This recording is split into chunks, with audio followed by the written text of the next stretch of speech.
आप सभी को मेरा नमस्कार। आज मैं आपको सुनाने वाली हूँ करवा चौथ की कहानी। एक साहूकार के 7 बेटे और एक बेटी थी। सातों भाई अपनी बहन के साथ रहकर खाना खाते थे। कार्तिक लगते ही करवा चौथ आई। भाई अपनी बहन से बोले, आ बहन खाना खा ले। बहन बोली, आज तो मेरा करवा चौथ का व्रत है, चांद देखकर खाना खाऊंगी।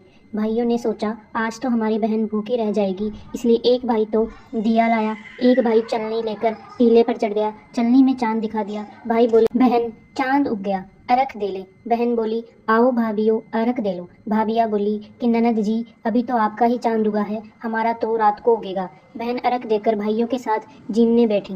पहले घास में बाल आया, दूसरे में छींक आई और तीसरा घास तोड़ते ही ससुराल से बुलावा आ गया। वो कपड़े निकालने लगी तो सारे कपड़े सफेद ही निकले। माँ बोली, तेरे भाग्य में जो लिखा है वही होगा। माँ ने उसे सफेद कपड़े ही पहना दिए और हाथ में सोने का रुपया दिया और कहा, जो तुम्हें पूरा आशीर्वाद दे उसे यह सोने का रुपया दे देना और पल्ले को मोड़कर गांठ दे देना। वो आगे बढ़ी तो उसे पूरा आशीर्वाद किसी ने नहीं दिया। एक छोटी सी ननद पालने में सो रही थी। वो बोली, सीली हो सपूती हो, 7 पूत की माँ हो, थारा अमर सुहाग हो। उसने सोने का रुपया ननद को देकर पल्ले के गांठ बांध दी। घर में गई तो रोना टूटने लगा था। उसका पति मर चुका था। वो बोली, मैं तो अपने पति को जलाने नहीं दूंगी, मैं भी इनके साथ जंगल में रहूंगी। ननद रोज उसको जंगल में ही खाना दे आती। अब गाजती धोती माही चौथ आई। करवा ले 7 भाइयों की प्यारी करवा ले, दिन में चांद उगानी करवा ले, बहुत भूखी करवा ले। माता वो मेरे पिछले जन्म के दुश्मन थे, तुझे मेरा सुहाग देना पड़ेगा। मेरे से ही बड़ी बैसाख की चौथ आएगी, उसके पैर पकड़ लेना। बैसाख की चौथ आई, उसके पैर पकड़ लिए तो चौथ माता बोली, छोड़ पापी मेरे पाँव। वो बोली, माता वो मेरे भाई नहीं थे, पिछले जन्म के बेरी दुश्मन थे, आपको तो मेरा सुहाग देना ही पड़ेगा। मुझसे बड़ी भादवे की चौथ आएगी, उसके पाँव मत छोड़ना, अगर उसके पाँव छोड़ दिए तो तुझे कहीं जगह नहीं है। भादवे की चौथ आई, करवा ले भाइयों की प्यारी करवा ले, दिन में चांद उगानी करवा ले, बहुत भूखी करवा ले। उसकी माता के पैर पकड़ लिए, छोड़ पापिन मेरे पैर पकड़ने लायक नहीं है। हे माता वो मेरे भाई नहीं, पिछले जन्म के दुश्मन थे, आपको बताना पड़ेगा, मैं क्या करूं।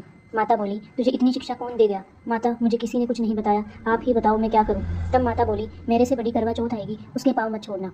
वो जो मांगे वो बस सामान मंगा लेना, बेस और सारे सुहाग का सामान मंगा लेना। दूसरे दिन ननद रोटी देने आई तो वो बोली, ननद जी काजल, मेहंदी, बिंदी, रोली, मोली, सारा सुहाग का सामान लाना और बेस भी लाना। ननद ने एक एक करके सारा सामान ला दिया। कार्तिक की करवा चौथ आई, करवा ले, दिन में चांद देखनी करवा ले, बहुत भूखी करवा ले। माता वे मेरे पिछले जन्म के दुश्मन थे। और यह कहकर उसने माता के पैर पकड़ लिए। छोड़ पापी मेरे पाँव, तू मेरे पाँव पकड़ने लायक नहीं है, माता आपको मेरा सुहाग देना पड़ेगा। तेरे पास जंगल में सुहाग की क्या चीज़ है।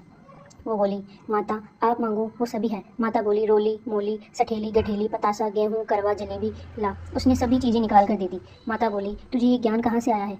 हे माता मुझे जंगल में ये ज्ञान कौन देगा, मुझे तो सारा ज्ञान आपने ही दिया है। माता ने सारी सुहाग की चीज़ों को घोलकर छींटा दे दिया तो उसका पति अकड़ कर बैठ गया और जाते हुए माता ने झोपड़ी को लात मारी तो महल मंदिर हो गया। सुबह ननद खाना देने आई तो वो बोली, मेरे भाई भाभी कहाँ गए। भाभी ने ऊपर से आवाज़ लगाई, ननद जी आओ, हम तो यहाँ बैठे हैं। ननद जी ने पूछा, भाभी ये सब कैसे हुआ। भाभी बोली, रात में चौथ माता आई थी, वो ही ये देकर गई है। जाओ ननद माता जी को बोलो कि पुरानी चौथ का उजलवाओ और नई घड़ाओ और हमें गीत गाते लाने आओ। ननद माँ को जाकर बोली, माँ भाभी ने तो भाई को जिंदा करवा दिया और भाभी बोलती है कि उनको गीत गाते हुए लेने चलो। सासू गीत गाती बहू को लेने गई। बहू सास के पैरों में पड़ी, सासू बहू के पैरों में पड़ी और दोनों एक दूसरे को कहने लगी कि आपके भाग्य में ही सही हुए हैं। सासू बोली, बहू घर चलो, चौथ माता का उजड़ना करके सास बहू बेटे को ही घर ले आ गई और सारी नगरी में कहलवा दिया कि पति की पत्नी, बेटे की माँ, 12 महीने की 13, नहीं तो 4 या 2 या तो हर कोई करना। जिसके कोई नहीं है वो अपने दीदे गोडे की करना। जैसे माता ने शाहपुर की बेटी को सुहाग दे दिया, जैसे माता सबको देना कहते सुनते उकारा भरते।